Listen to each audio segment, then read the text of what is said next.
idza sajadta wa kama qala famakkin sujudaka. Kalau Anda sujud, kata Nabi, engkau kokohkan dulu sujudmu. Jangan langsung doa. Tempelin yang enak. Ya, sampai nempel betul. Kening tempelin. Makanya teman-teman, tempat sujudnya kalau bisa jangan terlalu empuk. Ya. Supaya nempelnya enak. Gitu. Ya, karena itu di atas bantal nggak boleh sujud. Terlalu empuk. Sejadah coba cek kalau terlalu empuk tuh yang membuat nggak nempel, nggak ngerasa nempel tuh, ya itu kurang dianjurkan. Ya. Jadi kalau pas nempel tuh terasa betul sehingga ada nempel, nanti saat darah mengalir ke otak tuh kalau kita sedikit MRI itu ada kayak titik God spot di sini. Sampai merasa tenang di situ, nyatu. Nah biasanya kalau energinya sudah ke situ, ada rasa nyaman, ada tenang, ada ketundukan. Awalnya kalau belum benar pusing dulu tuh, itu awalnya. Nah nanti nempel semua, ini nempel. Kalau sudah nempel betul ada sensasi yang berbeda pada diri kita. Jelas? Oke. Jadi itu dulu yang pertama saya tekankan, tempelkan dulu dengan baik. Rambut panjang tidak harus diikat, laki-laki ya, bukan perempuan. Biarkan dia terurai. Dengan catatan tidak menutupi keningnya. Oke, kalau 1-2 menutup, masih kena kening, masih nempel, itu sah. Walaupun makruh. Makruh tanzih istilahnya. Kalau bisa dihindari. Karena nggak disukai, tapi tetap sah. Ya, karena itu Nabi pakai imamah yang dibuat itu. Ya, kita pakai peci sekarang. Ya, itu salah satunya bukan ingin membuat penampilan performance sebagai tidak. Asal katanya supaya akarnya rambut ini yang mungkin panjang tertutup sehingga tidak terlalu menutup bagian saat kita sujud. Ya, tapi kalau dia tak pakai peci, justru kebalik. Jangan diikat, biarkan aja. Karena pada dasarnya nggak ada orang rambut ke depan begini kan. Pasti ke samping kan. Ya, kalaupun sujud dia terurai. Nah, ada riwayat mengatakan ketika dia sujud dan terurai pun itu sebetulnya rambut ikut sujud. Gitu. Tapi dia nggak menutup kening. Kalau nutup semua maka tidak sah. Jelas ya? Kalau masih masuk sebagian, nempel dia, walaupun terhalang 1-2, itu tetap sah dia sujudnya, walaupun sifatnya makruh. Sebaliknya perempuan, nggak boleh ada satu rambut pun.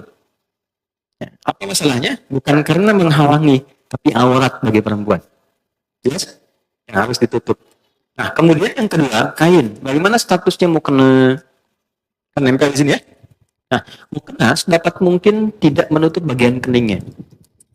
Supaya keningnya menempel. Ya, kalau dia terhalang sama sekali nggak nempel dengan kena mukenanya, maka salatnya tidak sah. Berbeda dengan mukenanya jadi alas. Pakai jilbab nutup mukena karena misalnya di Arafah panas nih, dipakein jadi alas, itu tetap sah. Sah. Ya.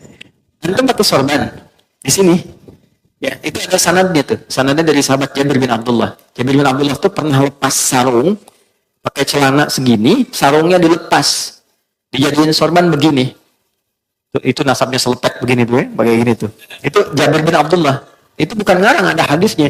Diprotes, tanya, kenapa mesti dilepas? Kan bagus dipakai. Iya, bagi kita yang punya. Tapi nanti kelak kita temukan orang-orang yang mungkin gak seperti kita. Pakaiannya terbatas. Saya contohkan begini supaya orang tahu pakai begini pun sah. Anda punya sarung, pakaian bagus. Di daerah tuh kan ada yang celananya segini, cuma pakai kaos. Dia tanya, saya sholatnya sah nggak? Agama ini mudah, jangan dipersulit. Maka kalau dipakai di sini jubahnya, kemudian sorbannya, lalu sujud, kena ke sorban, sholatnya nggak sah. Ya? Tapi kalau sorban dibentangkan begini, tidak menempel di sini, itu sah. Intinya tidak ada kain tambahan yang digunakan di sini menghalangi tempat sujud. Tapi kalau dia bukan bagian di tubuh dilepaskan begini, itu sah. Jelas ya? Contoh, boleh nggak saya pinjam? Kasih. Nah, teman-teman contoh begini ya.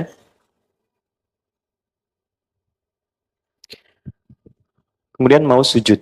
Begitu mau sujud, ini terurai ke depan. Kamera melihat ya, supaya bisa nyampe. Ini. Nah, ini kena begini. Nah, ini tidak sah salatnya.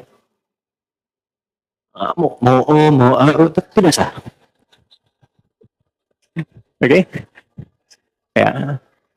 Karena ini sesuatu yang ada dalam tubuh, nempel begini, ikut terbawa. Tapi kalau begini, saya wukuf di Arafah, panas gini, dekat batu, saya gini kan supaya nggak terlalu panas. Sah. Jelas? Sekolah ya. Jelas begini? Baik. Sudah sempurna sujudnya? Belum, karena belum berdoa. Baru sujud. Sekarang doanya bisa apa? Yang kita baca? Nah, kita punya 2 menit lagi. Doanya bisa Subhana Rabbiyal A'la. Boleh tambah Subhana Rabbiyal A'la wa bihamdi. Ada lagi satu lagi. Subhanakallahumma Rabbana bihamdika Allahumma gfirli. Sudah. Baik. Ini tidak banyak orang tahu. Itu doa pembuka. Bukan doa yang sesungguhnya. Itu doa pembuka. Kita sedang berusaha mendekatkan diri kita sama Allah. Subhana rabbiyal a'la wa bihamdi. Ya Allah, Engkau yang maha tinggi. Saking agungnya, aku tundukkan bagian terhormatku hanya untukmu. Kan kehormatan manusia itu di kepalanya.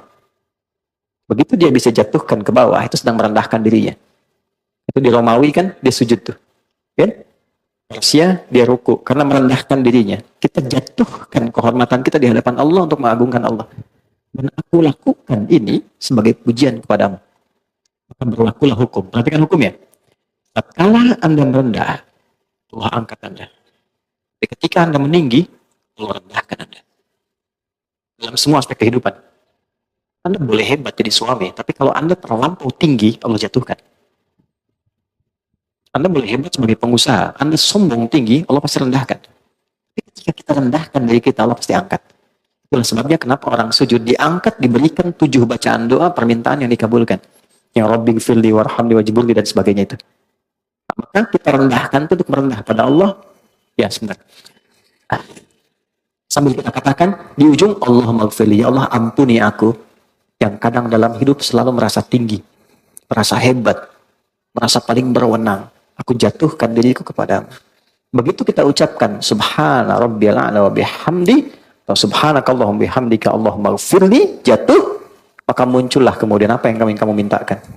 Maka Nabi katakan, fa'aksiru doa, perbanyak doa.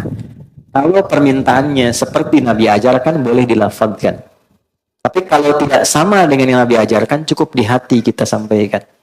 Ya, masalah rumah tangga pengen curhat, masalah pekerjaan, ya, masalah sosial, hadirkan. Senikmat apa yang bisa kita lakukan. Tapi lihat, sedang sholat apa. Kalau berjamaah, ingat-ingat ada imam. Jangan imam sudah naik lagi, Anda masih sujud. Atau sebaliknya, Anda jadi imam, ingat makmum, ada batas standar. Karena itulah silahkan nikmati dalam sholat sunnah. Tahajud, duha, tumpahkan aja. Minta sama Allah. Nah, itu dalam hati.